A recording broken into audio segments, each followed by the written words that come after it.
Machine की health report आपको बाल बार टेस्ट में मिल जाएगी। लेकिन सबसे ज्यादा इंपॉर्टेंट पार्ट ये है कि बाल बार टेस्ट रिपोर्ट आपके सामने आ गई, उसका ग्राफ को कैसे समझोगे? ग्राफ के शेप से पता चलता है कि मशीन में कौन सी एरर है और कितनी है। ये रीड करना उसी को आएगा जिसने कभी ये चीज की होगी। अगर मशीन परफेक्ट है तो ग्राफ एक परफेक्ट स्मूथ सर्कल दिखाएगा, लेकिन अगर ग्राफ सर्कल से डेविएट मतलब कि बाहर की तरफ जा रहा है या अंदर की तरफ आ रहा है तो ये डेविएशन ही मशीन के एरर को रिवील करता है, और इसी को जो है बैकलैश एरर सिग्नेचर के रूप में हम जानते हैं। अब समझ लो कि बैकलैश होने पर क्या फर्क पड़ेगा। बैकलैश होने पर ग्राफ में शार्प स्पाइक दिखाई देता है, और जब एक्सिस डायरेक्शन रिवर्स होती है तो ये स्पाइक उस गैप को शो कर जो बाल स्क्रू और नट में वियर से डेवलप हुआ होता है, उसी स्पाइक से जो है आपको ये पता लगाना हो। जितना बड़ा स्पाइक उतना बड़ा बैक। अगर आप देखोगे एक्स और वाई एक्सिस सर्वो रिस्पॉन्स जो है बराबर नहीं है तो ग्राफ ओवल मिलेगा, यानी कि एग शेप में जो है आपको ये ग्राफ मिलेगा। इसका मतलब एक एक्सिस दूसरे से फास्ट या स्लो मूव हो रही। सर्वो गेन ट्यूनिंग की जरूरत पड़ेगी आपको, सर्वो गेन ट्यूनिंग जो है आपको करनी पड़ेगी। अब स्क्वायरनेस और ये एरर जब आएगा आपके मशीन में तो आपको क्या करना है? अगर एक्स और वाई एक्सिस एक दूसरे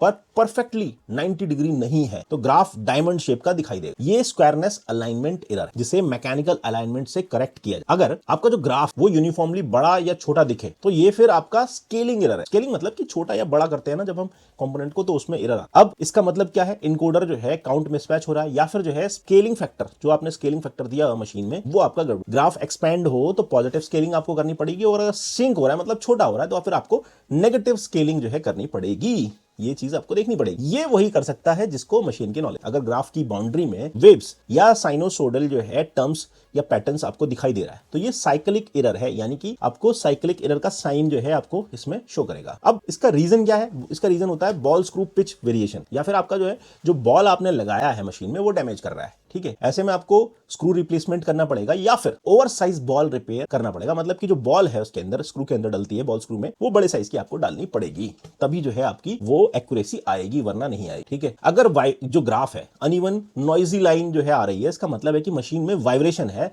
लूज पार्ट या बेरिंग डैमेज है। तो ये सब आप चेक कर सकते हो तभी जब आपको ये पता हो कि भाई ये मशीन के अंदर जो है वियरिंग पार्ट आ रहे हैं, इनको रिप्लेस करना पड़े। तो ये टेस्ट में आपको ये रिपोर्ट मिल जाती है। ग्राफ जितना स्मूथ मशीन उतनी एक्यूरेट है, ये आप मान के चलो। ग्राफ जितना डिस्टॉर्टेड मिलेगा मशीन उतनी ही इनएक्यूरेट, मतलब कि सही नहीं। बॉल बार रिपोर्ट से पता चलता है कि आपकी जो प्रॉब्लम है सर्कुलर इंटरपोलेशन की वो कहां पर है, मैकेनिकल है या सर्वो कंट्रोल इशू है। ये सारी रिपोर्ट जो है बॉल बार टेस्ट में मिल जाती है। चाहे आप मशीन नई खरीदो या पुरानी मशीन खरीदो, बॉल बार टेस्ट रिपोर्ट आपको लेनी ही चाहिए, और हो सके तो अपने सामने भी करवा सको तो बहुत बढ़िया रहेगा। बॉल बार ग्राफ पढ़ना सीख लो तो मशीन कैलिब्रेशन की साइंस जो है आपके सामने आ जाए। और अगर एक अच्छा और एक इंडस्ट्रियल ग्रेड इंजीनियर बनना है तो मशीन की जो है धड़कनों को समझना आना चाहिए कि मशीन कह क्या रही। आपने मशीन को समझ लिया तो आपकी जो एक्यूरेसी है वो आपको ऑटोमेटिकली। बाकी देखो, मेरा काम है आपको बताना कि कैसे आप मशीन को सेलेक्ट कर सकते हो। ये आपका काम है, मानना न मानना। मेरा नाम है विपिन यादव और आप देख रहे हो सिग्मा यूथ इंजीनियर्स अकेडमी।